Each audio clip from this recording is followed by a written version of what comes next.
what goes into being a successful actor, what doesn't, because we've seen it throughout the years.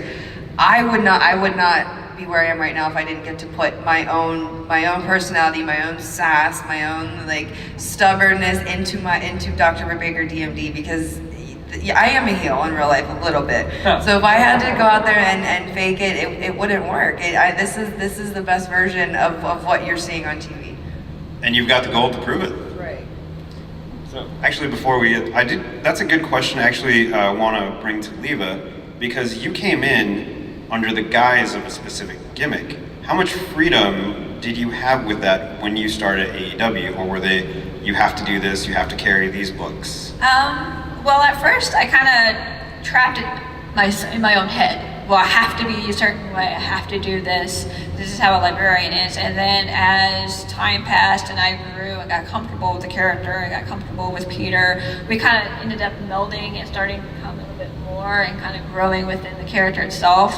The little vignettes, library vignettes when we were investigating, like the Exalted one, that was all my idea. I pitched it. I was like, hey, I want to become more like Giles, more like the actual librarian show. Instead of us, we may not be the toughest to look at, but we have brains, and let's actually use these brains. So that's kind of a direction I wanted to take, and they were really cool with letting us go with that and playing with the whole who is the Exalted One. But it was kind of fun. And you bring in clearly that the geek culture touch. I know Cody is a big nerd. But how much of that do you have to rub off on Tony?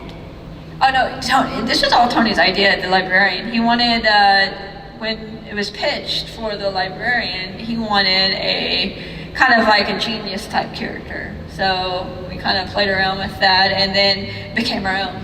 So yeah, so he's like a godfather of the librarian. Awesome. Thanks. Our next question. Thank you, sir. My name's Jeff, and as AEW grows, where's somewhere you'd like to wrestle next? You're in a country or city. Is there any goals you're hoping to wrestle in soon? Sorry, could you repeat that? As AEW grows, is there a country or city you're hoping to wrestle in soon at some point? So Tony has a lot of ties to the UK, so I think any wrestling over there, and that's such a awesome place to wrestle. The UK fans are very special. They're rowdy, they're loud, they like to party and have a good time. So definitely there. Even Japan would be cool because we have a lot of Japanese roots in our wrestling and in our women's division. Kenny